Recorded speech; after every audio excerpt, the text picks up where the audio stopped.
मुझे अपनी देवरानी से बहुत जलन महसूस होती थी, क्योंकि वो शादी के तुरंत बाद ही प्रेग्नेंट हो गई थी, जबकि मैं तो बांझ थी। अब तो सास मुझे हर वक्त ताने देती और कहती, जल्दी तुझे डिवोर्स दिलवाऊंगी। मैं बहुत डर गई थी, मगर मैं उस वक्त बहुत हैरान होती जब हर रात मेरे पैरों पर गिरकर मेरी देवरानी कहती, देख लेना, जिस दिन बच्चे को जन्म दूंगी उस दिन मुझे सब घर से धक्के मारकर निकाल देंगे। मुझे माफ़ कर दो दीदी। मैं बड़ी हैरान होती, ये ऐसा क्यों कहती है। जिस दिन डिलीवरी का वक्त हुआ, देवरानी मुझे अपने साथ अंदर ले गई और चुपके से बोली, इस बच्चे को लेकर भाग जाओ, वैसे भी तुम बांझ हो। मैं बहुत खुश थी और फ़ौरन बच्ची को लेकर भाग गई। जैसे ही दूध पिलाने के लिए मैंने उस बच्चे से कपड़ा हटाया तो मेरे होश उड़ गए, क्योंकि वहाँ बच्चा नहीं बल्कि पति का बड़ा। जिंदगी फूलों से सजी नहीं होती, हर इंसान का इम्तिहान होता है, मगर ना जाने मेरे हिस्से में इतने इम्तिहान क्यों आए थे। मैंने तो सोचा था कि शादी के बाद मेरी ज़िंदगी खुशियों से भर जाएगी, मैं अपने ससुराल वालों पर राज करूँगी। ये खुशी भी मेरे दिल में इसीलिए पैदा हुई थी क्योंकि मैं बहुत ज़्यादा सुंदर थी। हर देखने वाला मुझे सराहता था, मगर शादी के बाद मेरी ज़िंदगी में सिर्फ बदलाव आया, जिसे कोई खुशी नहीं मिली। मेरी खूबसूरती से मेरी ननद बहुत जलती थी। इस बात का अंदाज़ा मुझे शादी के दूसरे दिन ही हो गया था, जब मैं सुबह नहा धोकर कमरे से बाहर निकली ताकि अपने और अपने पति का नाश्ता बना सकूं। मगर मुझे पता नहीं था कि मेरे ना होने पर मेरी ननद मेरे कमरे में घुस जाएगी। जब मैं नाश्ता बनाकर वापस कमरे में गई तो उसने मेरा सारा सामान उलट पलट किया हुआ था। मैं हक्का बक्का खड़ी की खड़ी रह गई थी। मैं बोली, नताशा, ये सब क्या है। उसके चेहरे पर जरा सी भी शर्मिंदगी नहीं आई थी। वो जलकर बोली, भाभी, मैं वो क्रीम ढूंढ रही हूँ जिसको लगाकर आपका रंग इतना सफ़ेद है। मैं तो उसकी बात सुनकर हैरान रह गई थी। मैं बोली, नताशा, ये तो मुझसे भी पूछ सकती थी, यूँ मेरे कमरे की तलाशी लेने की क्या ज़रूरत थी। ये क्या बचपना है, मैं कोई क्रीम नहीं लगाती, मेरा रंग ऐसा ही है।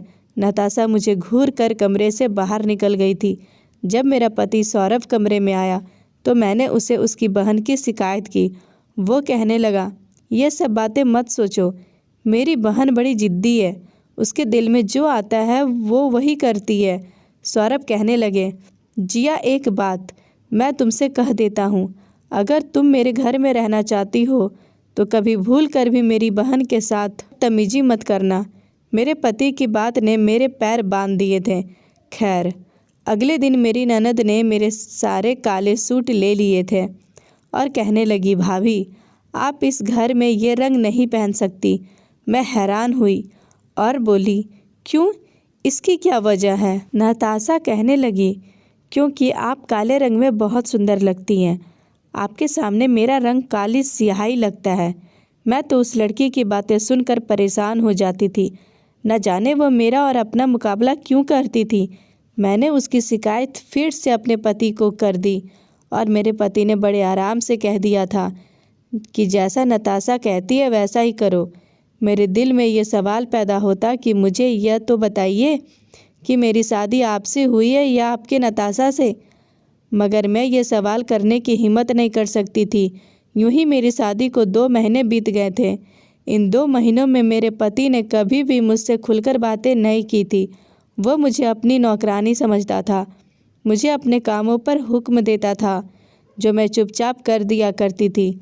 मैं अक्सर सोचती, क्या शादी ऐसी होती है जिसमें 2 अजनबी एक छत के नीचे रहते हैं, ज़रूरत के चलते वो काम में आते हैं, मगर फिर भी वो सारी ज़िंदगी अजनबी रहते हैं। और 2 महीने के बाद मेरी ज़िंदगी में एक और परेशानी ने सर उठा लिया था। वो ये कि मेरी सास ने मुझसे पूछा कि बहू, कोई खुशखबरी है। मैं उनकी बात पर बोली, नहीं मम्मी जी, अभी तो नहीं है। इतनी जल्दी खुशखबरी की ज़रूरत भी क्या है। मेरी सास नीता हंस कर बोली, लो, तुमने भी खूब कहा। तुम्हें पता है मेरी बहन बहू पहले ही हफ्ते में गर्भ से हो गई थी, और एक तुम हो कि 2 महीने बिताने के बाद भी सूखे पेड़ की तरह खड़ी हो। मेरी सास की बात ने मेरा दिल दुखा दिया था। क्या यह सही बात थी? उन्हें भगवान से डर भी नहीं आया। मैंने सर झटका दिया था। अब मेरी सास और ननद उठते बैठते मुझे ताना देती थी। यूं ही देखते देखते वक्त रेत की तरह हाथों से निकलता गया। 1 साल हो गया था मगर मैं अभी तक अपने पति को कोई खुशखबरी नहीं दे सकी थी। सच तो ये था कि मेरे पति ने कभी मुझसे बच्चे के लिए बात भी नहीं किया था। ऐसा लगता था कि उन्हें मेरे जिस्म से कोई दिलचस्पी ही नहीं। मैं बच्चा दे सकी तो भी ठीक और ना दे सकी तो भी ठीक। इसका हल तो मेरे सास ने पहले ही निकाल कर रखा हुआ था। वो कहने लगी थी कि मुझे तुम्हें कुछ दिन बर्दाश्त करना है, फिर मैं तुम्हें तलाक दिलवा दूंगी। मैंने एक दिन रोते हुए पति से सास की शिकायत की थी। उन्होंने ये कहा मुझसे कि वो मुझे तलाक दिलवा देगी। सौरभ कहने लगा, मैंने मम्मी के कहने पर तुमसे शादी की थी। अगर वो कहेगी तो मैं तुम्हें छोड़ दूंगा। ये बात मैंने बड़ी मुश्किल से बर्दाश्त की थी। बर्दाश्त करने के अलावा मेरे पास कोई और चारा भी तो नहीं था। खैर, मेरी सास आजकल बहुत बिजी सी रहने लगी थी। वो मेरे देवर गौरव के लिए रिश्ता ढूंढ रही थी, मगर इन हालात में भी वो उठते बैठते मुझ पे तानों की बरसात करती रहती थी। अक्सर कहती थी, कहीं ऐसा ना हो कि मैं अपने गौरव की पत्नी कहीं जिया जैसी बांझ लड़की ढूंढ लूँ। मैं ये बातें सुनकर सोचती, क्या मैं सच में बांझ हूँ? बच्चे में देर भगवान की तरफ से है। मैंने सोचा कि अपना इलाज डॉक्टर से करवा कर देखती हूँ, शायद भगवान मुझे खुशी दे दे। मैंने अपने पति सौरभ से कहा कि आप मुझे किसी लेडी डॉक्टर के पास ले चलें। मेरा पति मुझे देखकर बोला, जिया, मेरे पास इतने पैसे नहीं हैं कि मैं तुम्हारा इलाज करवाता हूँ। मैंने ये सुना है कि जो औरत बांझ होती है अपना जितना मर्जी करवा ले, वो बच्चे पैदा करने के काबिल नहीं हो सकती। मैं तो रोने लगी थी। ये बातें मुझे दिमागी तौर पर बीमार कर रही थी। उन दिनों मेरी सास को गौरव के लिए एक अच्छी लड़की मिल गई थी। मैंने सोचा क्या पता कि देवरानी के आने के बाद मेरे हालात बदल जाएं। इसलिए मैंने इस शादी की तैयारियों में बढ़ चढ़कर हिस्सा लिया था। घर के सारे काम मैंने अपने हाथों से किए थे। और फिर एक दिन रिया मेरी देवरानी बनकर हमारे घर आ गई थी। मैं बहुत खुश थी कि चलो हम दोनों की खूब दोस्ती हो जाएगी, मगर ये मेरी गलतफहमी ही साबित हुई थी, क्योंकि रिया बहुत पढ़ी लिखी थी। वो तो अपने काम से ही काम रखती थी, किसी के साथ ज़्यादा बातचीत भी नहीं करती थी। मैं ही बहाने बहाने से उसका दिल जीतने की कोशिश करती थी, मगर वो कोई ख़ास जवाब ही नहीं देती। असल में रिया अपने लिए जगह ढूंढ रही थी। मेरी ननद नताशा भी रिया के साथ बहुत खुश थी। उसने रिया पर किसी तरह का कोई रोक टोक नहीं लगाई थी कि आप ये रंग नहीं पहनोगी, या वो रिया के शादी को अभी 4 हफ्ते ही हुए थे कि उसका जी मतलाने लगा था। और ये सब देखकर मैं अंदर ही अंदर डर गई थी कि कहीं ऐसा ना हो जाए कि रिया प्रेग्नेंट हो। अगर वो प्रेग्नेंट हो गई तो मेरी तो ज़िंदगी ख़राब हो जाएगी। एक दिन रिया चकराकर गिर गई। उसे अस्पताल ले जाया गया तो पता चला कि वो प्रेग्नेंट है, और ये खबर मुझ पर बिजली बनकर गिरी थी। उस दिन के बाद तो मेरी सास को मुझे कोसने के लिए बहाना मिल गया था। वो उठते बैठते मुझे बांझपन के ताने दिया करती थी। सिर्फ इतना ही नहीं, मेरी जवान नंद भी मुझे ताना देने में पीछे नहीं थी। मैं तो हैरान होती थी कि वो कैसी लड़की है जिसे इस बात से भी डर नहीं लगता कि मेरे बड़े बोल मेरे आगे ही ना जाए। रात हुई तो मैं अपने कमरे में जाकर लेट गई थी। मेरा दिल बहुत ज़्यादा अंदर से रो रहा था। तभी मेरी देवरानी मेरे कमरे में आ गई थी। यह पहली बार हुआ था। इससे पहले तो कभी मेरे कमरे में नहीं आई थी। उसकी आंखें भीगी हुई थी। मैं जल्दी से उठकर बैठ गई थी। मैं बोली, क्या बात है रिया, सब ठीक तो है ना? तुम्हारी तबीयत तो ठीक है ना? वो रोते हुए बोली, मैं आपको दीदी कह सकती हूँ क्या? मैंने इस बात पर सर हिला दिया और बोली, इसमें पूछने वाली कौन सी बात है? तुम मुझे बिल्कुल दीदी कह सकती हो। रिया कहने लगी, दीदी, मैं देख रही हूँ घर में जब से यह पता चला है कि मैं प्रेग्नेंट हूँ, तब से आपकी ज़िंदगी तंग कर दी गई है। मैं खुद को आपका दोषी समझने लगी हूँ। मैं बोली, अरे नहीं नहीं, ऐसी कोई बात नहीं है। बच्चे तो भगवान के हाथ में है ना। भगवान जिसे चाहे दे और जिसे ना चाहे ना दे। उसके साथ कोई ज़बरदस्ती तो नहीं चलती। ना तुम दिल में बिल्कुल भी ख्याल मत लाना कि तुम मेरी मुजरिम हो। उसने इधर उधर देखा और फिर धीरे से बोली, दीदी आपको एक बात बताऊं, ये जो लोग अभी मेरे प्रेग्नेंट होने पर खुश हो रहे हैं ना, जिस दिन मैं बच्चा दे दूंगी यही लोग मुझे धक्के देकर इस घर से निकाल देंगे। मैं परेशान हो गई और बोली, बुरी बात है, भगवान ना करे कभी तुम पर ऐसा दिन आए, भगवान सब अच्छा करेंगे। वो मेरी बात सुनकर मुस्कुरा दी और उठकर मेरे कमरे से बाहर निकल गई।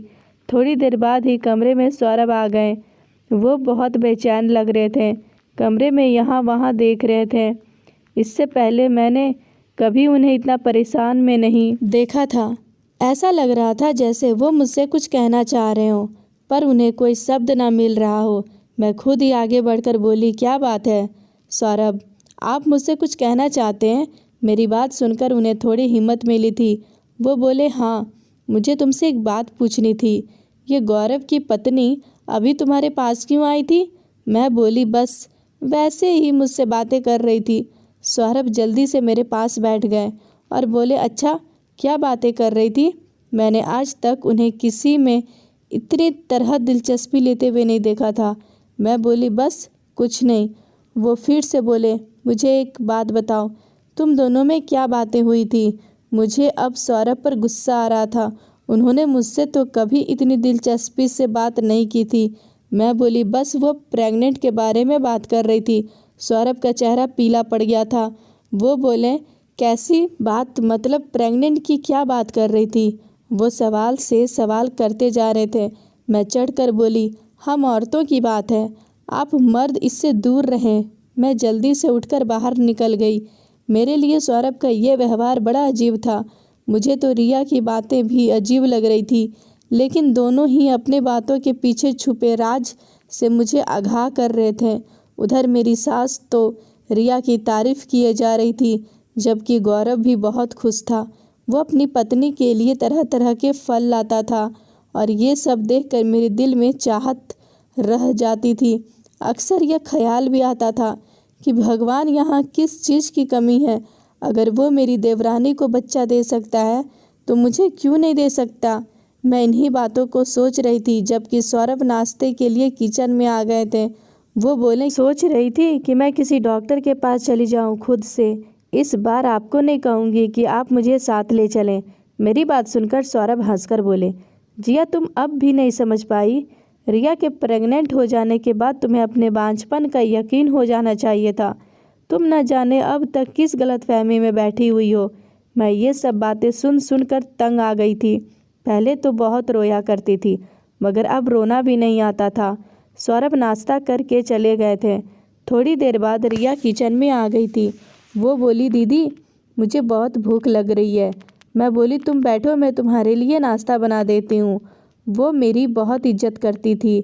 जब से पता चला था कि रिया प्रेग्नेंट है, तब से मेरी सास उसे काम नहीं करने देती थी। यहाँ तक कि नाश्ता भी खुद बनाकर दिया करती थी। वो नाश्ता करने और बोली, दीदी आपके घर वाले कहाँ हैं? वो आपसे कभी मिलने क्यों नहीं आते हैं? रिया की बात सुनकर ना चाहते हुए भी मेरी पलकें भीग गई। मैं बोली, रिया जब मैं छोटी सी थी तब मेरे पापा की मृत्यु हो गई थी। बहन भाई तो मेरा कोई था ही नहीं। अब मेरी शादी हुई और कुछ दिन बाद ही पता चला कि अब मम्मी भी चल बसी। मेरा कोई मायका नहीं है। मुझे पता है कि मेरी सास ने मुझे अपने बेटे के लिए पसंद किया था, क्योंकि मेरे आगे पीछे कोई नहीं था। अब देखो ये लोग मेरे साथ क्या सलूक कर रहे हैं। अगर मेरे आगे पीछे कोई होता तो मुझे ये दिन ना देखने पड़ते। रिया मेरी बातें सुनकर बहुत उदास हो गई थी। मैं बोली, रिया भगवान का शुक्र है कि तुम प्रेग्नेंट हो, वरना तुम्हें भी ये सब झेलना पड़ता जिनसे मैं गुजरी हूँ। रिया की आंखों में बड़ी उदासी चीज़ छा गई थी। वो बोली, क्या हुआ? अगर अभी मुझे वो दुख सहना नहीं पड़ा जिससे आप गुजरी हो, मैं जब बच्चे को जन्म दूंगी तब आप देखना मेरे साथ ये लोग क्या सलूक करते हैं। मैं बोली, रिया मुझे बताओ तुम ऐसी बातें क्यों करती हो? मुझे तो लगता है कि बच्चा देने के बाद तुम इस घर की लाडली बहू बन जाओगी। वो हंसकर बोली, आपको कोई बुरा सपना आया है? इतना कहकर वो चली गई थी। रात हुई तो वो फिर से मेरे कमरे में आई थी। हाथ जोड़कर मुझसे माफ़ी मांगती रही और रोती रही। मुझे नहीं पता था कि वो ये सब क्यों करती है, मगर यूं ही वक्त बीतता गया और उसका पेट फूलने लगा था। उसकी डिलीवरी के दिन जो पास आते जाते रहे थे वो बहुत ज़्यादा परेशान रहने लगे थे। एक दिन सुबह से ही उसकी हालत बिगड़ गई थी। तब मेरी देवरानी अपने कमरे में चली गई। उसने कमरे को अंदर से कुंडी लगा दी थी। उसकी तकलीफ से भरी आहों की आवाज़ बाहर सुनाई दे रही थी। ऐसा लगता था जैसे वो किसी सच की बात से गुजर रही है। मेरी सास तो तड़प उठी थी। दरवाज़ा बजने लगी थी कि बहू दरवाज़ा खोलो, तुम्हें डॉक्टर के पास चले जाओ। रिया बोली, नहीं मम्मी, मैं अपनी डिलीवरी खुद ही करूँगी। उसकी यह बात सुनकर मेरी सास तड़प उठी थी। कहने लगी, ये कैसा बचपना और जिद है, ऐसा ना हो कि हम अपने वारिस को खो दें। फिर मेरी सास बोली, अच्छा चलो मैं किसी दाई को बुला देती हूँ। तब भी रिया ने मना कर दिया। वो बोली, आप बस जिया दीदी को मेरे पास भेज दो। मैं बड़ी परेशान हो गई थी क्योंकि मुझे इस बारे में कुछ समझ बूझ नहीं थी। मैं किस तरह रिया की मदद कर सकती थी। मेरी सास ने मुझे ज़बरदस्ती अंदर भेज दिया। मैं अंदर गई तो मेरे होश उड़ गए। रिया कंबल में बच्चे को लिए बैठे रो रही थी और मुझसे कहने लगी, दीदी आप इस बच्चे को लेकर भाग जाओ। मैंने कहा, मैं कहाँ जाऊँगी, तुम पागल हो गई हो क्या? फिर वो मुझसे विनती करने लगी। मैंने कहा, अच्छा ठीक है, पर यह बताओ मेरा तो कोई नहीं है, मैं कहाँ जाऊँगी? रिया ने मुझे एक पता लिख कर दिया और मैं पीछे के रास्ते से बाहर निकल गई थी। मुझे नहीं पता कि मेरे पीछे क्या हुआ होगा और उसके बच्चे को बड़ी होशियारी से लेकर आगे बढ़ रही थी। आखिरकार वो पता भी आ गया जहाँ मुझे पहुँचना था। मैंने दरवाज़ा खटखटाया तो एक आदमी ने दरवाज़ा खोला था। वो मुझे देखकर बहुत हैरान हुए और बोले, आप तो रिया की जेठानी है ना? मैंने इस बात में सर हिला दिया। वो बोले, आइए आइए। मुझे अपने साथ अपने घर ले गए थे। वहाँ रिया की मम्मी और बहन भाई सब वहीं थे और उसकी मम्मी ने मुझसे पूछा कि आपकी गोद में क्या है? तो मैं बोली, रिया का बच्चा है, उसने आज ही इसे जन्म दिया है। मेरी बात सुनकर रिया की मम्मी पापा और भाई बहन बहुत खुश हो गए थे और उसकी मम्मी ने जल्दी से आगे बढ़कर बच्चे के मुंह से कंबल हटाया। ये देखकर हम सब दंग रह गए कि वहाँ बच्चा नहीं बल्कि मेरे पति का बड़ा। हम सब बोल हैरान रह गए थे। सब लोग मुझे अजीब निगाहों से देखने लगे थे और रिया की मम्मी बोली, बेटा तुमने हमसे इतना बड़ा झूठ क्यों बोला? मैं रोने लगी थी। मैं बोली, नहीं आंटी, मैंने आपको कोई झूठ नहीं बोला, बल्कि ऐसा मजाक तो मेरे साथ रिया ने किया है। आंटी जी, रिया कहने लगी कि आप तो वैसे भी बांझ हैं, फिर आप ऐसा कैसे कर सकते हैं? मेरा बच्चा लेकर इस घर से भाग जाएं, मगर देखिए यहाँ तो बच्चा है ही नहीं। तब रिया की बहन आगे बढ़ी और बोली, रिया आपके साथ मजाक नहीं कर सकती, ज़रूर कोई ना कोई राज की बात इस कंबल में छिपी है। इस कंबल में बच्चा नहीं है तो क्या हुआ? आपके पति के नाम की डॉक्टर रिपोर्ट तो है ना? मैं मायूस हो गई थी। मैं बोली, मुझे सौरभ की डॉक्टर रिपोर्ट का क्या करना है? तब रिया की बहन ने वो फाइल मुझे पकड़ ली थी। वो अब इस फाइल को पढ़ रही थी। वो एकदम से चौंक गई थी। कहने लगी, ये देखो दीदी, मैंने कहा था ना कि रिया आपके साथ मजाक नहीं कर सकती। असल मजाक तो आपके साथ आपके पति और आपकी सास ने किया है। ये देखिए, इसमें साफ साफ लिखा है कि आपका पति सौरभ कभी बाप नहीं बन सकता। दीदी बांझ आप नहीं, आपका पति है। मैं ये बात सुनकर दंग रह गई थी। मैं फूट फूट कर रोने लगी थी। मैं बोली, अगर उन्हें ये सब पता था तो फिर वो मुझ पर जुल्म क्यों ढालाते रहें? सौरभ की रिपोर्ट के नीचे ही गौरव की रिपोर्ट भी थी। उसमें भी यही लिखा था कि गौरव भी बांझ है। तब सब लोग चौंक गए थे और रिया की बहन बोली, दीदी रिया ने आपके हालात देखकर झूठ मूठ कर ड्रामा किया होगा कि वो प्रेग्नेंट है, क्योंकि वो जानती थी कि अगर वो ऐसा ना करती तो घर में सब उनसे भी नफरत करने लगते। रिया ने ड्रामा किया तो उसकी सास को लगा होगा कि शायद चमत्कार हो गया और मेरी बेटे की खामी दूर हो गई, जबकि वो तो उन लोगों के साथ रहकर उनका राज पता करना चाहती थी। असल राज तो यह है कि वो दोनों भाई बच्चे पैदा करने के लायक ही नहीं हैं। तो अब मुझे समझ में आया कि रिया क्यों कहती थी कि इन लोगों ने मुझे बच्चा छीन कर मुझ पर घर से निकाल देना है। रिया की मम्मी पापा बोले, हम अपनी बेटी को उन कमीनों के घर से वापस लेने जा रहे हैं। मैं बोली, अंकल जी मैं भी आपके साथ चलूँगी। वो राजी हो गए थे। हम सब जब मेरे ससुराल पहुँचे तो यह देखकर दंग रह गए थे कि मेरी सास और ननद बहुत बुरी तरह से रिया को पीट रही थी और कह रही थी कि तुम्हारी इतनी हिम्मत कि तुम हमारे साथ झूठ बोलो। अंकल को बहुत गुस्सा आया। उन्होंने पुलिस को फ़ोन कर दिया कि मेरी बेटी के ससुराल वाले उस पर जुल्म कर रहे हैं। सौरभ भी अपने कमरे में बाहर आ गया तो मैंने आगे बढ़ी और एक ज़ोरदार थप्पड़ उसके मुंह पर मारा था और फिर थूक कर बोली, मैंने अपनी ज़िंदगी में तुम जैसा कमीना इंसान नहीं देखा। तुम मुझे भरोसे में लेकर अपनी कमी बता सकते थे, मैं तब भी तुम्हारा साथ देती। हम बच्चा गोद ले लेते, कोई दिक्कत नहीं थी। मगर तुम लोगों ने तो मेरा जीना हराम कर दिया था। तुम लोगों ने मुझे बांझ बना दिया था। मुझे फ़ौरन तलाक दो। सौरभ ने तो मुझे तलाक दे दिया, मगर गौरव बोला कि मैं अपनी पत्नी को तलाक नहीं दूंगा। मैं उसे इस धोखे का मज़ा चखाऊंगा जिसमें उसने मुझे पिछले 9 महीने से रखा हुआ था। इतने में पुलिस आ गई थी। पुलिस ने दोनों भाइयों को अपनी पत्नियों पर जुल्म करने में गिरफ्तार कर लिया था। उसके बाद रिया की मम्मी पापा मुझे अपने साथ ले गए थे। वो कहने लगे कि आज से तुम हमारी बेटी बनकर रहोगी। रिया ने अपने पति पर तलाक का मुकदमा दर्ज कर दिया था। उसे भी अब तलाक मिल गया था और यूं हम दोनों लड़कियों की ज़िंदगी रिया की समझदारी की वजह से बच गई थी और आज हम बहुत खुश हैं। अंकल ने हमारी शादी करा दी और हम पर 2 बच्चे भी हैं। तो दोस्तों, आज की कहानी आपको कैसी लगी कमेंट बॉक्स में ज़रूर बताइएगा। वीडियो अच्छी लगी हो तो एक लाइक कर दीजिएगा और हमारे चैनल पर अगर आप नए हो तो हमारे चैनल को सब्सक्राइब कर लीजिएगा। कल मिलते हैं एक नई कहानी के साथ, तब तक अपना ख्याल रखिएगा। धन्यवाद दोस्तों। जय श्री राम।